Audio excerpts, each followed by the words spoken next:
porta conosco e Ele caminha conosco. É o tema de hoje que eu vou falar nesse texto. Vamos ler o texto de Lucas 24, 13 a 35. Naquele mesmo dia, 2 deles estavam de caminho para uma aldeia chamada Emaús, distante de Jerusalém 60 estádios, 10 quilômetros. E iam conversando a respeito de todas as coisas sucedidas em Jerusalém. E aconteceu que enquanto conversavam e discutiam, o próprio Jesus se aproximou e ia com eles. Os seus olhos, porém, estavam como que impedidos de reconhecê-lo. Então lhes perguntou Jesus: que é isso que vos preocupa? E de que ides tratando à medida que caminhais? E eles pararam, entristecidos. Um, porém, chamado Cleopas. Esse Cleopas é um homem importante. Ele era de posição social e a esposa dele era uma das mulheres que serviam a Jesus com as suas finanças. Respondeu dizendo: és o único, porventura, que, tendo estado em Jerusalém, ignoras as ocorrências destes últimos dias? Ele lhes perguntou: quais? E explicaram o que aconteceu a Jesus o Nazareno, que era varão profeta, poderoso em obras e palavras diante de Deus e de todo o povo. E como os principais sacerdotes e as nossas autoridades o entregaram para ser condenado à morte e o crucificaram. Ora, nós esperávamos que fosse ele quem havia de redimir a Israel. Mas depois de tudo isto, e já este é o 3º dia desde que tais coisas aconteceram ou sucederam, é verdade também que algumas mulheres das que conosco estavam nos surpreenderam, tendo ido de madrugada ao túmulo, e não achando o corpo de Jesus, voltaram dizendo terem tido uma visão de anjos, os quais afirmaram que ele vive. De fato, alguns dos nossos foram ao sepulcro e verificaram a exatidão do que disseram as mulheres, mas não o viram. Então lhes disse Jesus: ó nécios e tardos de coração, para crer tudo que os profetas disseram.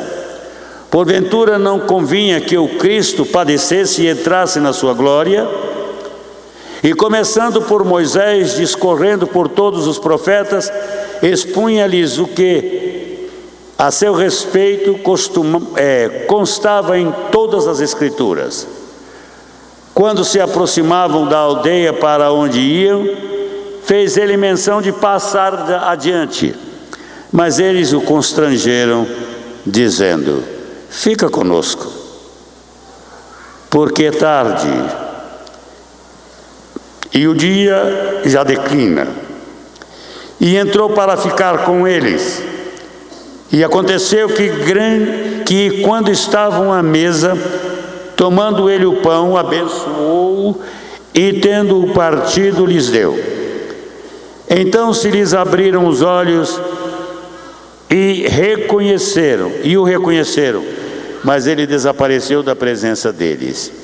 E disseram um ao outro: porventura não nos ardia o coração, quando ele pelo caminho nos falava, quando nos expunha as Escrituras? E na mesma hora, levantando-se, voltaram para Jerusalém, onde acharam reunidos os 11 e outros com eles, os quais diziam: o Senhor ressuscitou e já apareceu a Simão. E então os dois contaram o que lhes acontecera no caminho e como fora que eles o reconheceram no partir do pão. Amém. Amém, queridos? Muito bem, vamos orar. Senhor, o momento que vivemos é um momento no qual precisamos saber o sentido da nossa fé e as garantias da nossa fé em Cristo Jesus. conhecer as garantias plenas e absolutas que há nele. Precisamos de orientação, de bússola, precisamos de entender os teus propósitos. Por isso, nesta noite, eu peço a inspiração do Espírito Santo sobre mim e que o Espírito Santo repouse sobre cada irmão e fala ao coração de cada um. Em nome de Jesus, amém. Amém, queridos. Muito bem. Esse é um texto muito conhecido. Jesus já havia sido crucificado, já havia morrido, já havia sido sepultado e já havia ressuscitado. Acontece que estes dois discípulos, eles saíram de Jerusalém para Emaús. E Emaús ficava distante de Jerusalém 10 quilômetros. E eles todos, os que seguiam Jesus, estavam profundamente feridos, abalados e desnorteados. Os próprios apóstolos estavam desnorteados. O Pedro disse aos seus companheiros: vou voltar a pescar. Alguns disseram: eu vou com vocês. O Tomé já havia se recolhido na sua decepção e estava em casa curtindo o tempo perdido de ministério com Jesus. Cada um deles estavam vivendo um drama tremendo, porque eles investiram o melhor das suas vidas em Jesus. Por 3 anos e meio, aqueles homens investiram o melhor. As mulheres que serviam a Jesus. E esses discípulos iam para Emaús e eles iam comentando a respeito dos acontecimentos em Jerusalém naqueles últimos dias, naqueles últimos 4 dias daquela semana fatídica e cruel. E todos eles se sentiam roubados nas suas vidas, nas suas esperanças, nas suas perspectivas de vida. Esses eram os que serviam de perto a Jesus. E eles depositaram toda a sua confiança absolutamente em Jesus. De forma que a morte de Jesus trouxe-lhes um momento dificílimo na vida. Eles estavam decepcionados, eles estavam feridos profundamente, porque diante daquilo que Jesus realizou, diante dos seus feitos, eles sabiam, e diante da sua palavra poderosa, dos seus ensinamentos vindos de Deus, eles sabiam que ele era um profeta poderoso de Deus. Mas eles não entenderam o mover de Deus na história através de Jesus.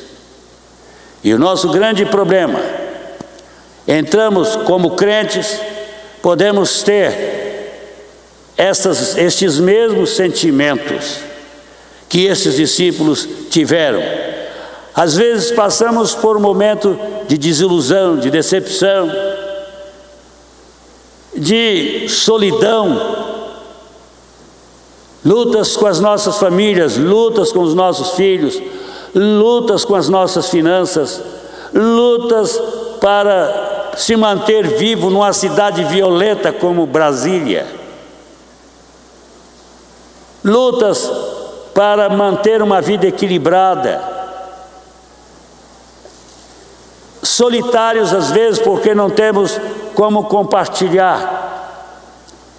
E infelizmente, irmãos, as igrejas estão ficando difíceis porque não há mais intimidade. A nossa tendência não é dilatar o nosso amor, mas é concentrá-lo. Como assim? Nós fazemos a nossa vida girar em torno de pouquíssimas pessoas que nos conhecem. Outro dia um homem estava dizendo: o meu irmão morreu e não tinha quem carregasse o caixão porque ele não tinha amigos. Às vezes nós nos restringimos, e ao restringir as nossas relações, nós também restringimos as possibilidades de solução para os nossos problemas, porque nós não temos com quem compartilhar. Os pastores, nós os pastores, pode correr o risco de nos tornarmos homens técnicos de gabinetes e nem aí para os outros.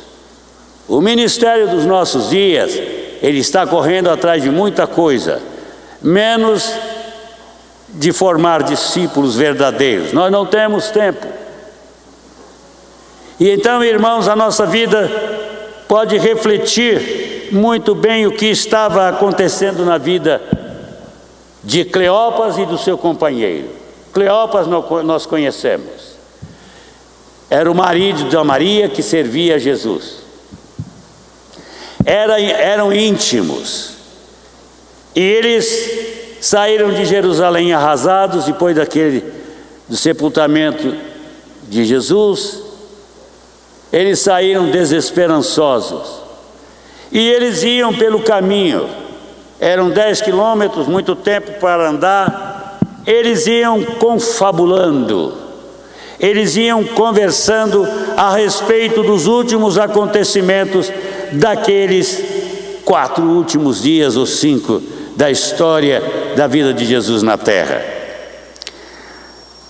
E eles iam comentando a respeito do homem Jesus, das razões por que eles haviam investido tanto nele. Mas eles estavam decepcionados. E enquanto eles iam comentando um com o outro, andando, Jesus se apresentou entre eles. E eles não o conheceram porque havia uma névoa que impediam de vê-lo e de saber que era ele. E ele entrou no caminho com eles. Então Jesus lhes perguntou: que é isso que vos preocupa? E de que ides tratando à medida que caminhais? E eles pararam entristecidos, coçaram a cabeça. Um, porém, chamado Cleopas, respondeu, dizendo: és o único, porventura, que tendo estado em Jerusalém, ignoras as ocorrências destes últimos dias? Ele lhes perguntou: quais as ocorrências? Explicaram: o que aconteceu a Jesus o Nazareno, que era varão profeta, poderoso em obras e palavras diante de Deus e de todo o povo.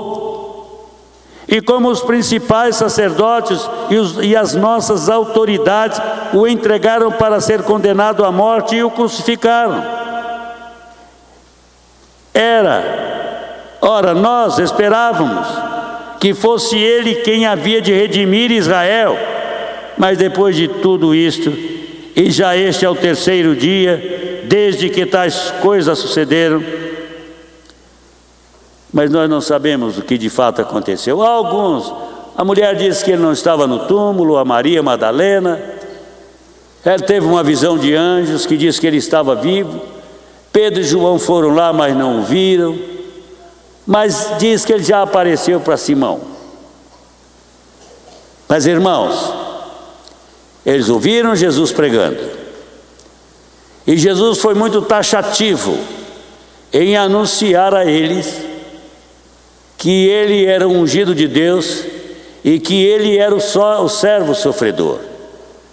Ele havia avisado para eles que ele havia de derramar a sua vida na cruz, havia de morrer, deveria morrer, mas que ele ressurgiria. Mas eles não prestaram atenção.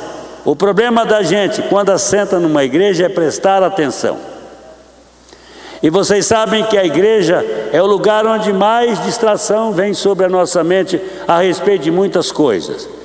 Talvez você não teve tempo nessa semana de pensar muito, mas agora, nesta hora do culto, você começa a pensar na conta para pagar amanhã, na semana de trabalho, Thaís, que você vai ter. Irmão Abner, você vai pensar em dirigir esse carro todos os dias e de volta para o plano piloto. Fabi, você vai pensar nas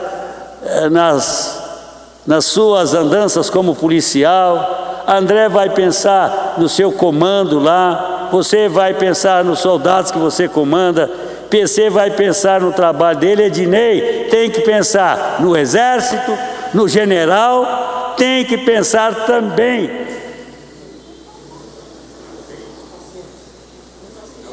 na UTI que ele está lá, vendo gente morrer todos os dias. E aí, Ednei, quando você assenta aí, o Rui não tem tempo, Clemilton não tem tempo, ninguém tem tempo. E aí na igreja nós começamos a buscar soluções. Mas acontece que a nossa busca é de preocupação. E quando a nossa busca é de preocupação, se torna preocupação, ela desvia a gente de muita coisa. É por isso que na igreja a gente anuncia, a gente fala, a gente prega. Outro dia, um diz para o outro assim: o que o pastor pregou? Estava sentado. Eu estava conversando com alguém e disse: boa mensagem do Valdemir. Valdemir que tinha pregado. Ele disse: pastor, o que mesmo que ele pregou? E ele estava sentado aqui. O problema é que eles não ouviram. E eles não puderam entender todo o significado de Jesus para as nossas vidas. Tudo o que aconteceu a Jesus teria que acontecer. Aconteceria. Pedro disse que esse foi o desígnio. A morte de Jesus foi um fato da presciência de Deus. Ele morreria, mas eles não teriam perdido tanto se eles tivessem entendido isso. Mas eles não pararam para reflexionar o sentido da mensagem de Jesus. E o nosso grande problema está nisso, em não reflexionarmos sobre aquilo que Deus tem para a nossa vida e o que Deus nos traz através de cada pregador.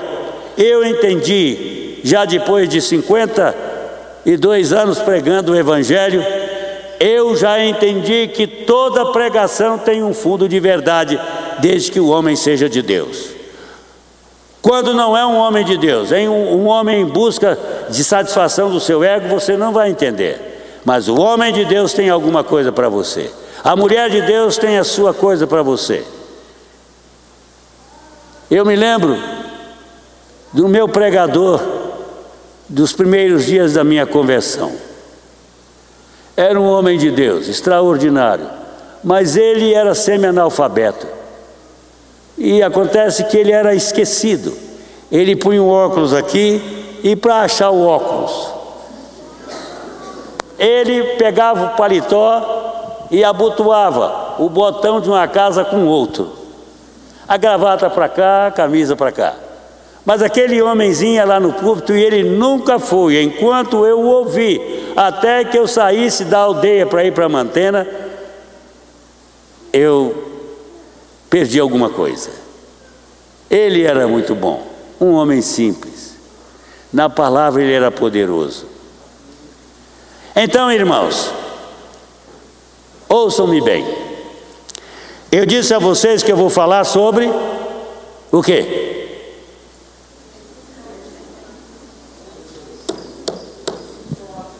Vou promover a arcanjo aquele que souber.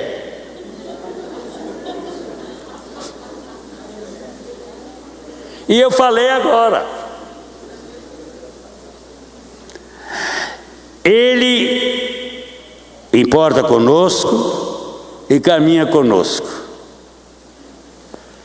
Aqueles homens não entenderam, os discípulos não entenderam o verdadeiro significado de Jesus.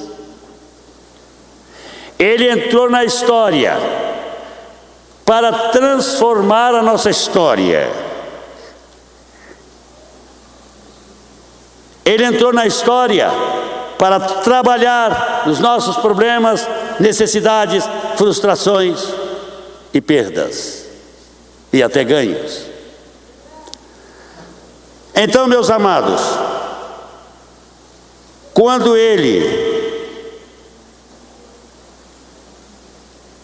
Quando nos achamos profundamente frustrados, uma coisa nós podemos saber, é que Ele se importa com a nossa frustração. Quando nós estamos doentes, Ele se importa com a nossa doença. Quando nós estamos com os nossos negócios confusos, Ele se importa com os nossos negócios. Quando nós estamos com a nossa família confusa e a ponto de explodir, Ele se importa e Ele tem um plano para solucionar estes problemas. E Ele queria que aqueles dois entendessem isto, mas Ele falou com eles, mostrando-lhes primeiro as Escrituras, o que as Escrituras dizem sobre o Cristo.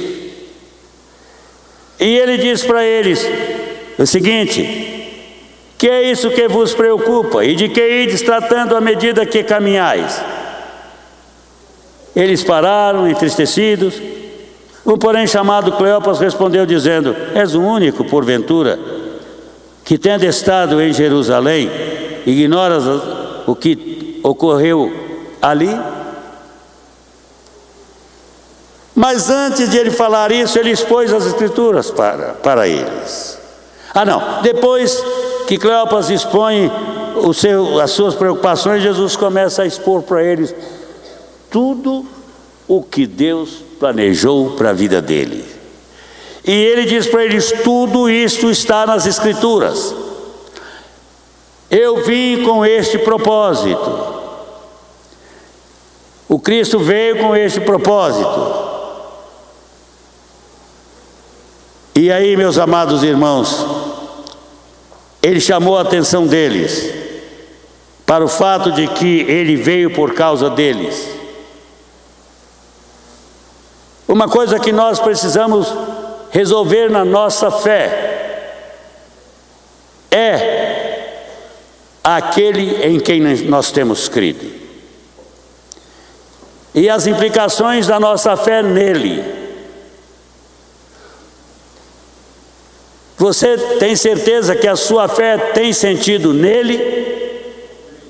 Você tem encontrado a solução dos seus problemas, das suas dúvidas nele? Você tem encontrado nele a resposta para os grandes e difíceis problemas da sua vida?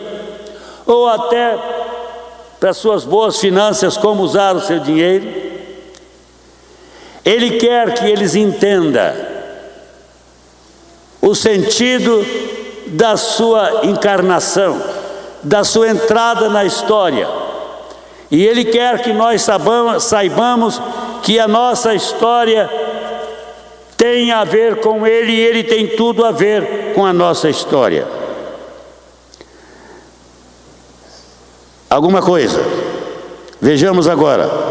Quando não temos mais esperança, Ele anda conosco, Ele está conosco, e Ele é a única esperança. Eu preguei durante a campanha Cristo, a única esperança no Brasil, em 1964. E eu achei interessante o hino daquela campanha. E o hino no estribilho dizia assim: Cristo, a única esperança deste mundo tão hostil, para a santa liderança do Evangelho no Brasil. Cristo, única esperança. Ele quer que nós saibamos disso, que Ele é a nossa esperança, e que Ele vem para perto de nós quando nos sentimos distantes dEle. Ele está aí. Estava lendo a história, vocês sabem aquela história do homem que andava na areia, não é? Ele ia com Jesus, sempre 2 passos, espaços de 2 homens. E ele disse: olha, eu passei muitas tribulações. E houve um momento que eu estava só. E ele disse: você nunca esteve só. É como o homem que anda na areia. Você viu os passos de quantos? 2. Mas você viu que havia lugares onde não haviam 2 homens andando, mas apenas um? E você sabe que quando você não caminhava, eu te carregava. Ele nos leva. E nós temos de entender, irmãos, o Evangelho para entendermos que isto é verdade. Jesus está conosco. Eis que estou convosco todos os dias, até a consumação dos séculos. Não há um momento da sua vida em que Ele não esteja cuidando de você. Por isso você pode ousar viver uma vida de destemor. Ele não te abandona. E na hora da morte, quem atravessa com você para o outro lado é Ele. Ele te espera. Isso é importante. Muitas vezes Ele faz para nós algo que não vemos, opera de modo que não entendemos. Será que estamos cientes da sua presença? Jesus estava com aqueles 2 ali lado a lado, mas eles estavam tão consumidos pelas suas ansiedades, pelo seu senso de perda, por ter Jesus morrido, sido crucificado, que eles não pararam. Ele pregou para eles, falou com eles, e eles não entenderam nada. Eles não o conheceram. Eles não entenderam que era Jesus. O nosso grande problema, irmãos, é que às vezes pensamos que Jesus só anda com gente muito especial. Mas se você é dele, Ele está com você. E Ele quer que você abra a sua vida, espaço na sua vida para que Ele possa operar. Mais do que nunca, a igreja hoje precisa ouvir a voz de Deus, a voz de Cristo. Estamos nos momentos difíceis da história. O nosso momento histórico é o mais difícil. Por isso nós precisamos trabalhar nesta questão da presença de Cristo conosco, do seu investimento da nossa vida. Queridos, quando eu penso que Jesus investiu na minha vida, eu não duvido que Ele pode investir em qualquer vida. Não há vida no mundo que não seja preciosa para Ele. Vocês sabem de uma coisa? A semana passada eu estava muito ruim e eu não estava dormindo. E quando eu dormia, pesadelos. E houve um momento de pesadelo que a coisa estava tão ruim. Eu atravessava uma situação muito difícil, monstruosa. E eu sentia o peso da presença ali, naquele tipo de sonolência. Eu sentia o peso de todo o inferno. Mas havia uma coisa: a certeza de pertencer a Cristo e de saber que Ele estava ali me dava segurança. Isso é importante. Ele não nos deixa só. Ele anda conosco, Ele importa conosco, Ele caminha conosco. Jesus pede que Ele falemos das nossas tristezas e nos ouve com toda a atenção quando desabafamos. Os 2 desabafaram. Os 2 disseram: nós fomos enganados, Ele morreu, nós não entendemos a sua morte. Como entender a morte daquele que nós esperávamos ser a esperança de Israel, a nossa solução histórica e a nossa solução pessoal. Esperávamos que Ele trouxesse o reino para o nosso meio e Ele morre. Ele diz: olha, vocês não entendem as Escrituras. Se vocês entendessem as profecias a meu respeito, vocês estariam vivendo um momento de adoração e de louvor. Mas vocês não entenderam a minha palavra. Vocês não entenderam o meu ensino. Todos temos preocupações que precisamos apresentar ao Senhor hoje. E quais são elas? O que nos impede de abrir o coração para Ele? Ele vai te ouvir. Esta dor que você carrega, Ele tem solução para ela. As suas mágoas, Ele tem solução para ela.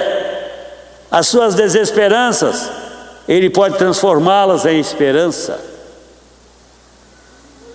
Ele tem poder, autoridade para mudar tudo. Agora, você não podia viver assim. Por quê? Por que você aceitou Jesus como seu Salvador? Você sabe? Por que você declarou a sua fé nele? Foi um momento de fraqueza da sua vida? Ou foi um momento de lucidez?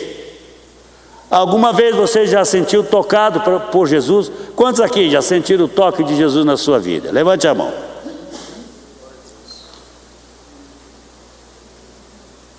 Qual foi a última vez que você sentiu o toque de Jesus? Será que você já sentiu o toque dele numa hora de necessidade? Numa hora de dor, de mágoa, de ira, de tristeza? Ele sempre está junto de nós, para nos restaurar, para nos libertar, para nos curar. Vocês sabem, irmãos, eu tenho entendido, Deus tem falado comigo sobre isso nesses últimos dias. Nós vamos montar aqui na igreja uma equipe de libertação. Porque libertação não é coisa só para descrente, não. É coisa para crente. Cura e libertação. Há muita gente que está doente porque não sabe o caminho da cura. Não sabe como ser curado. Mas Jesus está pronto para isso. Há coisas em nós que precisam ser curadas, irmãos. Há muita gente que precisa ser curada de amargura, de medo, de insegurança, de incerteza. Estava conversando com 2 crentes a semana passada e eles estavam muito preocupados, muito tristes. Eu disse: vocês são crentes, não são? Somos. Vocês 2 têm certeza que nasceram de novo? Temos. Vocês têm certeza da salvação de vocês? Pastor, é aí que está o nosso problema. Mas me explica uma coisa: como você foi regenerado? Como você nasceu de novo? Como você expressou fé em Cristo como Salvador e agora não tem certeza da sua salvação? O que está acontecendo? Pastor, disse um, é porque eu me distanciei. O outro, eu também. Outro dia chegou um desesperado aqui, até era um membro de uma Assembleia de Deus aqui de Brasília. Ele veio desesperado me procurar aqui. Alguém conversou com ele sobre mim, tinha vindo aqui e ele veio aqui. Terminou o culto e disse: pastor, eu quero falar com o senhor. Eu disse: pois não, estou às suas ordens. Ele disse: qual o seu problema? Pastor, é que eu acho que eu perdi a minha salvação. Eu disse: você acha ou perdeu?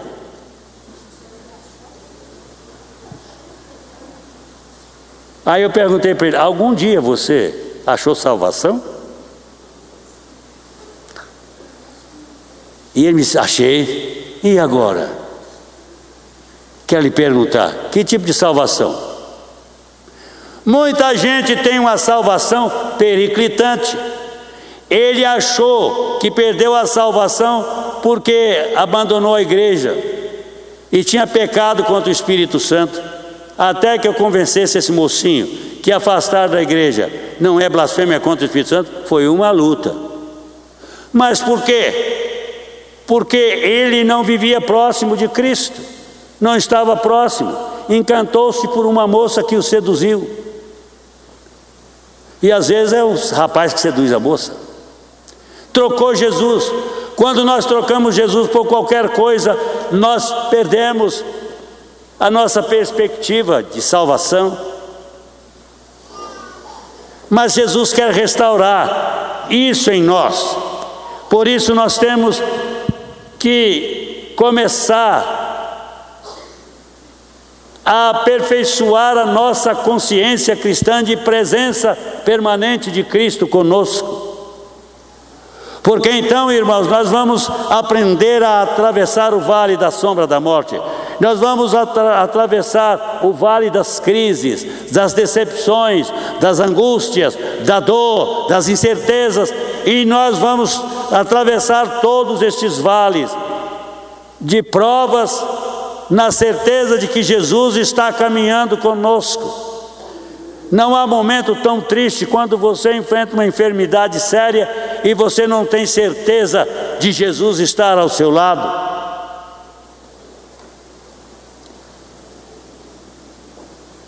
Agora,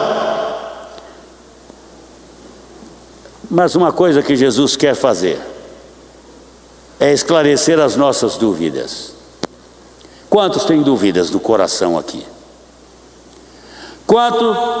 Quantos têm vivido uma vida cristã alimentada por dúvidas? Ele não tem certeza de nada.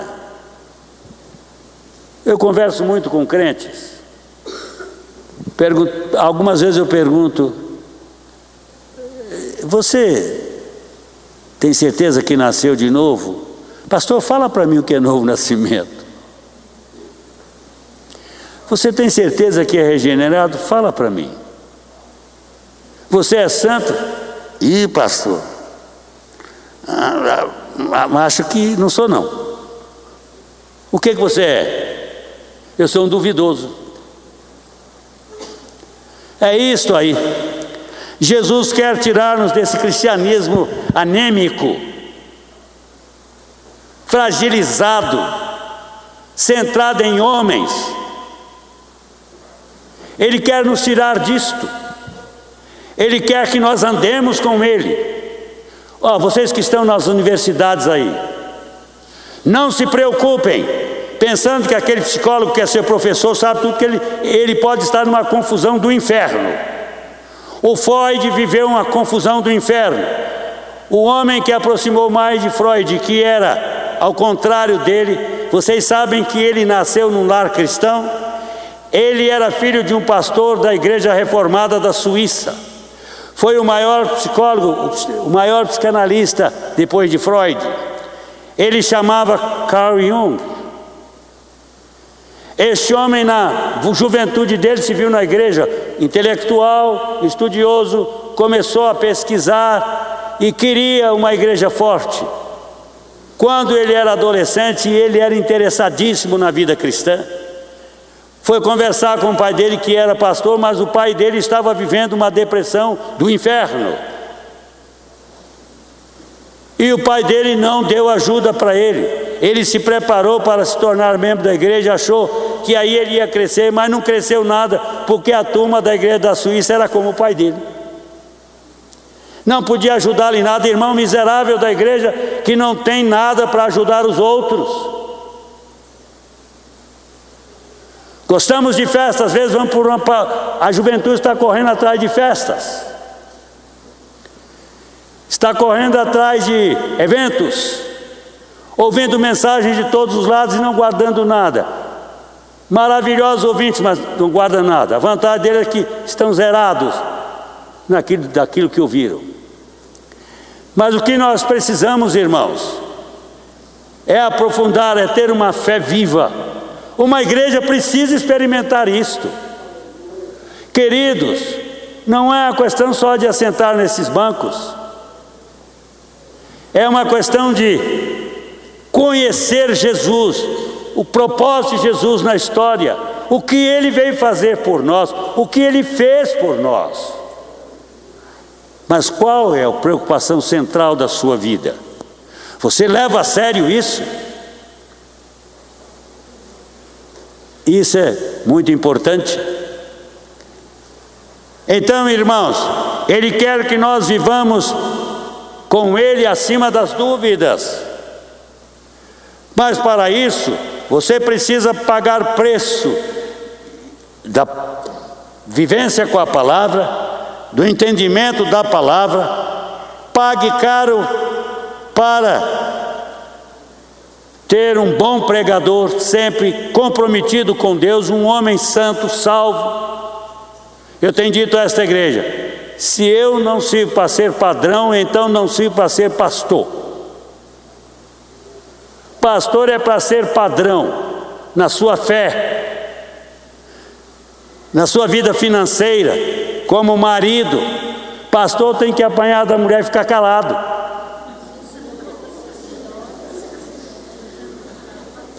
Pastor tem que dar cheque para a mulher fazer compra e se esborrachar para pagar sem queixar. Não é isso. Pastor tem que ter honra. Pastor não pode ser chamado para pagar dívida de roubalheira porque foi deputado, foi senador, foi presidente, foi quem for. A igreja saiu do padrão.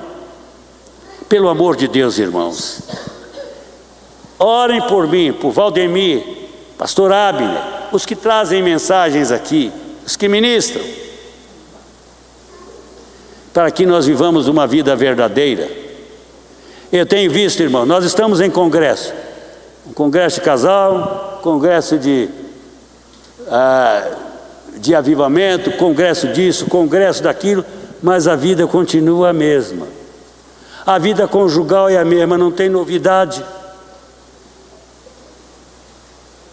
Precisamos valorizar a palavra, saber a que Jesus veio, entender o seu ministério a nosso favor. Isso é muito importante para a nossa vida. E Jesus quer nos dizer algumas coisas. Quando ficamos confusos, Ele quer nos dar entendimento de tudo por meio da palavra. Quando temos problema, é que costumamos negligenciar a leitura dela. Quando mais necessitamos lê-la, estamos lendo a palavra. Ele quer que nós busquemos força na palavra, derivemos força dele. Jesus pode estar querendo nos dizer algo mediante a sua palavra. Então preste atenção. Nunca sente num banco aí para ouvir e se desligue. Ouça. Por isso que o Apocalipse tem muito essa palavra.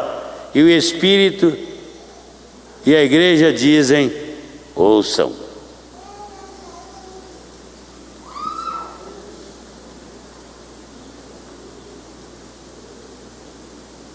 Jesus, irmãos, Ele se mostra na sua palavra para que nós tenhamos o seu ministério poderoso atuante na nossa vida. Qual é o seu medo? Por que você não se compromete absolutamente, moço? Mas deixa eu dizer para vocês, aprendam a ouvir. O Jung, um homem, um jovem, depois um analista, que queria inicialmente servir a Deus, mas porque ele não entendia o propósito de Deus inteiramente, e não buscava entendimento da palavra absolutamente, Ele corria atrás dos outros. Vocês sabem que o Jung terminou na feitiçaria. O maior psicólogo. Ele terminou a sua vida tendo experiências demoníacas, falando com espíritos, tendo guias espirituais malignos. Ele tinha um guia espiritual chamado Salomé e outro guia espiritual chamado Elias, tudo do inferno. Ele falava e ele sabia que estava servindo ao inferno.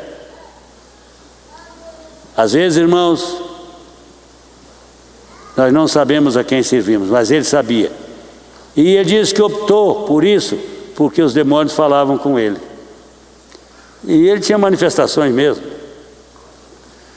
Tinha um espírito maligno chamado Filemon, que era o seu guru. Ensinava para ele. Deu sermões para ele. Deu pregações para ele do inferno. Um homem que nasceu num lar cristão, foi moço num lar cristão, foi para a faculdade no lar cristão, mas chegou lá, começou a ouvir e foi internalizando tudo que não devia, engolia. Vocês sabem de uma coisa? Estava no seminário, 3º ano. Chegaram 2 professores novos, muito inteligentes, intelectuais. Tinha um então que dava show, e a moçada nova do seminário juntou com ele. A turma que ele começou a lecionar por ela tinha os alunos mais promissores da história dos batistas no Brasil. Mas os melhores dele se perderam, porque começaram a ouvir aquele pastor sem discernimento, sem comparação de Bíblia. Não fique impressionado quando você for a um seminário, julgue, avalie cada conceito. Não me embarque nesse ou naquele, porque foi discípulo do Po Yong Cho, foi discípulo do fulano de tal, do Beltrano. Cuidado, esta é a minha doutrina.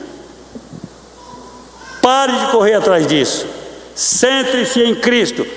Moços, sentem-se na palavra de Deus.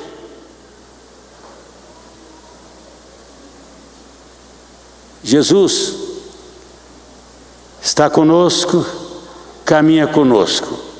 O que significa que Ele é aquele que através do seu Espírito nos esclarece todas as coisas.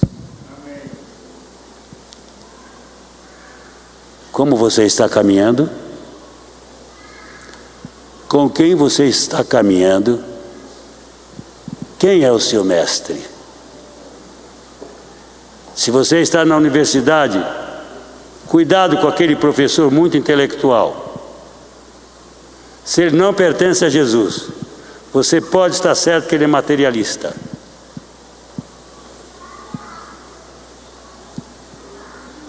Cuidado. Não comece a pôr tudo no mesmo saco, em termos espirituais. Deus revela aqui, Deus revela ali. Não é assim não. Todos servimos o mesmo Deus. Conversa fiada.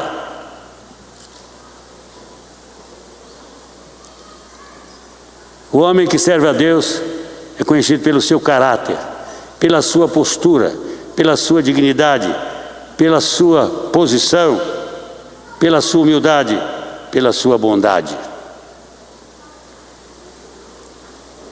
Não se impressione, jovens. Busque o Senhor. Andem com Ele. Feche os seus olhos.